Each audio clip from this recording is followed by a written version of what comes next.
Welcome to my YouTube channel Pradeep at the radio.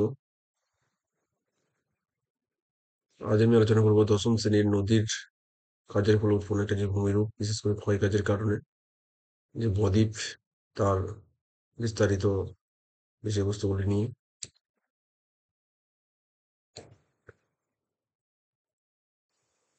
বদ্বীপ নদীর প্রবাহের শেষ প্রান্তে মোহনায়, নদী যেখানে সাগর বা হ্রদে মেশে নদীবাহিত পলি কাদা বালি স্তরে স্তরে সঞ্চিত হয়ে মাত্রাহীন ব বা গ্রিক অক্ষর ডেল্টার মতো যে ভূমিরূপ সৃষ্টি হয় তাকে বলা হয় বদ্বীপ। বদ্বীপের ইংরেজি হচ্ছে ডেল্টা। অর্থাৎ বাংলায় যেহেতু মাত্রাহীন ব অক্ষরের মতো তৈরি হয়, সেজন্য এটার নাম হচ্ছে বদ্বীপ। এবং গ্রিক অক্ষর ডেল্টার মতো দেখতে হয় বলে এর নাম হচ্ছে ডেল্টা। সিন্ধু গঙ্গা ব্রহ্মপুত্র বেশিরভাগ নদীতেই সাধারণত বদ্বীপ দেখা যায়। কিছু কিছু নদী আছে সেগুলোতে বদ্বীপ দেখা যায় না। কেন দেখা যায় না সেগুলো আমি পরে আলোচনা করব। যাই হোক, আমরা বদ্বীপের এই যে আলোচনা, সেখানে আমরা কি কি জানবো সেটা একটু জেনে নিই। প্রথমে জানবো বদ্বীপের নামকরণ, তারপরে জানবো বদ্বীপের শ্রেণীবিভাগ, এরপরে জানবো বদ্বীপ সৃষ্টির অনুকূল ভৌগোলিক অবস্থা। তাহলে প্রথমে জানবো আমরা নামকরণ, মানে বদ্বীপের নামকরণ কেন বদ্বীপ হলো বা ডেল্টা বলা হয়। গ্রিক ঐতিহাসিক হেরোডোটাস, যাকে ইতিহাসের জনক বলা হয়, তিনি নীল নদের মোহনায় তিন কোণা আকৃতি বিশিষ্ট সঞ্চয়জাত ভূমিরূপকে গ্রিক অক্ষর ডেল্টার সাথে তুলনা করে নাম দেন ডেল্টা। যাকে বাংলায় বলা হয় বদ্বীপ। তার এখন ডেল্টা অক্ষরের সাথে বাংলা যে ব অক্ষর, সেটা যদি মাত্রাটা তুলে দেওয়া হয়, অর্থাৎ মাত্রাহীন ব অক্ষরের সাথে তুলনা করা হয়, তখন সেটার নাম হচ্ছে ডেল্টা। অর্থাৎ গ্রিক ঐতিহাসিক হেরোডোটাস নীল নদের মোহনায় তিন কোণা আকৃতি বিশিষ্ট এবং স্তরে স্তরে সঞ্চিত যে নদীটি সঞ্চয়জাত ভূমিরূপ দেখতে পান, সেটিকে কি বলেন? ডেল্টা নাম দেন, যাকে বাংলায় বলা হয় বদ্বীপ। নীল নদ যেটা ভূমধ্যসাগরে পড়েছে, একটা ডায়াগ্রাম রয়েছে। এরপর আসবো শ্রেণী বিভাগ, অর্থাৎ বদ্বীপের বিভিন্ন যে শ্রেণী বিভাগ সেগুলো নিয়ে। বদ্বীপকে নানাভাবে শ্রেণীবিভাগ করা হয়। তা সত্ত্বেও সিলেবাসের, পশ্চিমবঙ্গ মধ্যশিক্ষা পর্ষদের সিলেবাস অনুসারে যে তিনটে বদ্বীপ আছে, সেই তিনটে বদ্বীপই আমি আলোচনা করব। বিশেষ করে আকৃতির ভিত্তিতে সেখানে তিনটে যে বদ্বীপ আছে, ধনুক আকৃতি বদ্বীপ, অর্থাৎ আর্কুয়েট ডেল্টা, শক্তিশালী প্রধান অনুগামী নদী এবং এর শাখা দ্বারা সঞ্চয়ে যে বদ্বীপের সমুদ্রমুখী বহির্রেখা সমুদ্রের দিকে ধনুকের মতো বাঁকানো আকৃতি বিশিষ্ট হয়, তাদেরকে ধনুক আকৃতি বদ্বীপ বলা হয়। অর্থাৎ একটা ধনুকের মতো দেখতে হয়। ধনুকের ক্ষেত্রে যে বাঁকানো একটা অংশ থেকে আর একটা ছিলা লাগানো থাকে, সেক্ষেত্রে দেখা যায় এই যে বাঁকার মতো যে অংশটা, সেটা সমুদ্র দিকে অভিক্ষিপ্ত হয়। এই বদ্বীপ সৃষ্টিতে নদী এবং সমুদ্রের শক্তি পরস্পরের বিপরীতে কাজ করে। অর্থাৎ নদীর যতটা শক্তিশালী হয়, সমুদ্রও ঠিক ততটাই শক্তিশালী হয়। সেই জন্যই এই বিশেষ আকৃতি প্রাপ্ত হয়। শক্তিশালী অনুগামী নদী সঞ্চয়ে সমুদ্রের দিকে বদ্বীপটি ধনুকের মতো দেখতে হয়। এই অনুগামী নদী কি? অনুগামী নদী যে ভূমির প্রারম্ভিক ঢাল অনুসরণ করে যে সমস্ত নদী প্রবাহিত হয়, তাদের অনুগামী নদী বলে। অর্থাৎ ধনুকাকৃতি বদ্বীপের ক্ষেত্রে কি দেখা যায়? সমুদ্রের শক্তি এবং নদীর যে শক্তি, দুটোই অত্যন্ত প্রখর হয়। অর্থাৎ দুটোই সমান এবং বিপরীতমুখী। সেই জন্য এই ধরনের বদ্বীপ সৃষ্টি হয়। এটা উদাহরণ দেখবো, সিন্ধু, ওই গঙ্গা, ব্রহ্মপুত্র, নীলনদ, রাইন, হোয়াংহো, পো, মহানদী, গোদাবরী, ইরাবতী প্রভৃতি নদীর বদ্বীপ সাধারণত ধনুক আকৃতির বদ্বীপ। এরপরে 2 নম্বরে দেখবো তীক্ষ্ণাগ্র বদ্বীপ। এই বদ্বীপটা দেখতে করাতে দাঁতের মতো হয়ে থাকে। এই বদ্বীপের ক্ষেত্রে দেখা যায়, মোহনায় সমুদ্র তরঙ্গের আঘাত যদি প্রবল হয়, তখন প্রধান অনুভয় নদীর সঞ্চিত পলি দুদিকে ছড়িয়ে কোরাতে দাঁতের মতো আকৃতি বিশিষ্ট হয়ে যে বদ্বীপ গড়ে ওঠে, তাকে তীক্ষ্ণাগ্র বা কোরাতে দাঁতের মতো বদ্বীপ বলা হয়। এটাকে বলা হয় কাসপেট ইংরেজিতে। ইতালির তাইবার নদীতে এটা লক্ষ্য করা যায়। এক্ষেত্রে দেখা যায় মোহনায় নদীর শক্তির চেয়ে সমুদ্রের শক্তি বেশি থাকে। অর্থাৎ এক্ষেত্রে নদীর শক্তির তুলনায় এই সমুদ্রের শক্তি বেশি থাকে। নদীর শক্তির বিপরীত অভিমুখে সমুদ্রের শক্তি কাজ করে। এক্ষেত্রে উদাহরণ আছে স্পেনের রিও এব্রো, ইতালির তাইবার, ভারতের সুবর্ণরেখা নদীর বদ্বীপ। এটা একটা উদাহরণটা গুরুত্বপূর্ণ জিনিস। ভারতের সুবর্ণরেখা নদীতে তীক্ষ্ণাগ্র বদ্বীপ বা করাতের দাঁতের মতো বদ্বীপ দেখা যায়।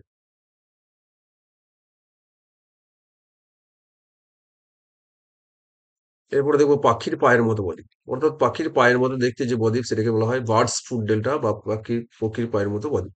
এক্ষেত্রে কি দেখা যায়, মোহনায় সমুদ্র তরঙ্গের শক্তি যদি কম হয় তখন গতিশীল প্রধান অনুগামী নদী এবং শাখা দ্বারা বয়ে আনা পলি সমুদ্রের খানিকটা এগিয়ে পাখির পায়ের আঙুলের মতো আকৃতি বিশিষ্ট যে বদ্বীপগুলো ওঠে তাকে বলা হয় পাখির পায়ের মতো বদ্বীপ। অর্থাৎ এক্ষেত্রে যেটা দেখা যায় সেক্ষেত্রে সমুদ্র তরঙ্গের শক্তি কম এবং নদীর শক্তি বেশি। সেই জন্য এই বিশেষ আকৃতির অর্থাৎ পাখির পায়ের মতো আকৃতির বদ্বীপটি তৈরি হয়।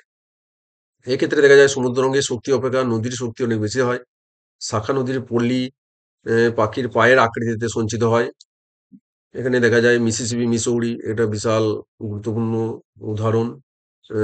এছাড়া ভারতের কৃষ্ণা নদীর বদ্বীপ, এখানেও কি হয় পাখির পায়ের মতো বদ্বীপ দেখা যায়। এরপর আমরা এক নজরে দেখে নেব বদ্বীপের যে ৩ টি ভাগ আছে। ধনুক আকৃতি বদ্বীপ অর্থাৎ এর আকৃতি হয় ধনুকের মতো। তীক্ষ্ণাগ্র বদ্বীপ অর্থাৎ এর আকৃতি হয় কোলাহতের দাঁতের মতো। পাখির পায়ের মতো বদ্বীপ, এটা পাখির পায়ের মতো দেখতে এই বদ্বীপটি দেখতে হয়। এরপরে এক্ষেত্রে এই আকৃতিগুলি কেন প্রাপ্ত হয়? আকৃতিগুলির সৃষ্টি হওয়ার পিছনে কারণ রয়েছে নদীর শক্তি এবং সমুদ্রের শক্তি। ধনুকাকৃতি বদ্বীপের ক্ষেত্রে দেখা যায় নদীর শক্তি এবং সমুদ্রের শক্তি দুটি অত্যন্ত প্রখর। তীক্ষ্ণাগ্র বদ্বীপের ক্ষেত্রে দেখা যায় সমুদ্রের শক্তি অত্যন্ত বেশি, নদীর শক্তি তুলনামূলকভাবে কম। আর পাখির পায়ের মতো বদ্বীপের ক্ষেত্রে দেখা যায় নদীর শক্তি অত্যন্ত বেশি এবং সমুদ্রের শক্তি অত্যন্ত কম। এবারে এই উদাহরণগুলো একটু মনে রাখতে হবে। এগুলো বিভিন্ন পরীক্ষায় আসে যে ভারতে পাখির পায়ের মতো বদ্বীপ কোন নদীতে দেখা যায়? সেটা কৃষ্ণা নদী দেখা যায়। তীক্ষ্ণাগ্র বদ্বীপ বা এটা সবসময় উদাহরণটা দিয়েও অনেক সময় আসে। ইতালির তাইবার কোন ধরনের বদ্বীপের উদাহরণ? তীক্ষ্ণাগ্র বদ্বীপ। আর মিসিসিপি মিসৌরি নদীর বদ্বীপ কি আকৃতি বিশিষ্ট বদ্বীপ? সেটাও অনেক সময় শর্ট কোশ্চেনে আসে। এরপর আমরা জানবো বদ্বীপ সৃষ্টির অনুকূল ভৌগোলিক পরিবেশ। এটা একটা ৩ নম্বরের কোশ্চেন আসে। আবার অনেক সময় আসে সব নদীতে বদ্বীপ সৃষ্টি হয় না কেন? বা আবার স্পেসিফিক আসে আমাজন নদীর মোহনায় কোনো বদ্বীপ নেই কেন? ভারতের নর্মদা এবং তাপ্তি নদীর মোহনায় কোনো বদ্বীপ নেই কেন? যাই হোক, নদীর মোহনায় বদ্বীপ সৃষ্টি হতে হলে কতগুলি অনুকূল ভৌগোলিক পরিবেশ দরকার হয় সেগুলি আমরা জানবো। বৃহৎ নদী অববাহিকা অর্থাৎ নদীর প্রবাহ পথটা অত্যন্ত দীর্ঘ হতে হবে এবং দীর্ঘ হলে এবং একাধিক উপনদী যদি মিশে তাহলে নদীতে জলের পরিমাণ বেশি হয় এবং পলির পরিমাণও বেশি হবে। সেক্ষেত্রে বদ্বীপ সৃষ্টির অনুকূল পরিবেশ তৈরি হবে। ২ নম্বর যে পয়েন্টটা নরম শিলা, নদীর যে প্রবাহ পথ সেক্ষেত্রে শিলাটা অত্যন্ত নরম হতে হবে। অর্থাৎ কোমল পাললিক শিলা হলে সেক্ষেত্রে নদীতে পলির পরিমাণটা অত্যন্ত বেশি হয়। দীর্ঘ, মধ্য এবং নিম্ন প্রবাহ অর্থাৎ নদীর মধ্য এবং নিম্ন প্রবাহ অত্যন্ত ও দীর্ঘ হতে হবে। সেক্ষেত্রে নদী মৃদু ঢাল বিশিষ্ট হবে এবং নদীর স্রোতটা অনেক কম হবে এবং মোহনায় পলি এ তাড়াতাড়ি অধিকৃত হয় এবং জমা হয়ে বদ্বীপ সৃষ্টির অনুকূল পরিবেশ তৈরি হয়। ৪ নম্বর যে পয়েন্টটা সেটা আমরা দেখব মৃদু ঢালু মোহনা। অর্থাৎ নদী যেখানে সমুদ্রে মিশে সেই জায়গায় সমুদ্রের ঢাল অত্যন্ত কম হতে হবে। তবেই বদ্বীপ সৃষ্টির অনুকূল পরিবেশ হবে। যদি খাড়া ঢাল হয় সেক্ষেত্রে নদী যত পলি বয়ে আনুক না কেন সেটা সমুদ্রে অধিকৃত হয়।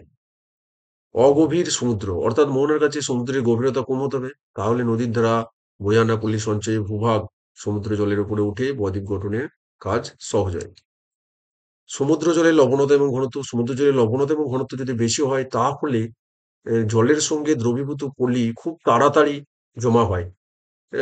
এক্ষেত্রে বদ্বীপ সৃষ্টির কাজ সহজ হয়। অর্থাৎ সমুদ্রের জলে লবণতা বেশি হলে ঘনত্ব বেশি হয়। তাহলে লবণতা এবং ঘনত্ব যে সমুদ্রের জলের লবণতা এবং ঘনত্ব যদি বেশি হয় তাহলে সমুদ্রের জল থেকে পলি খুব সহজেই জমা হয়ে যায় অর্থাৎ থিতিয়ে পড়ে।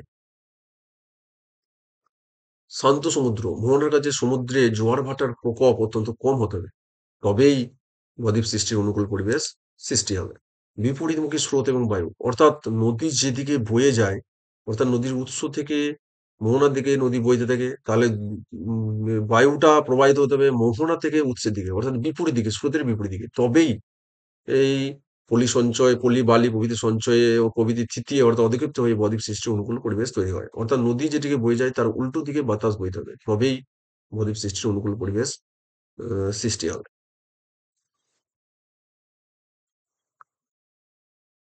অর্থাৎ বদ্বীপের সমস্ত বিষয়গুলি আমরা জানলাম।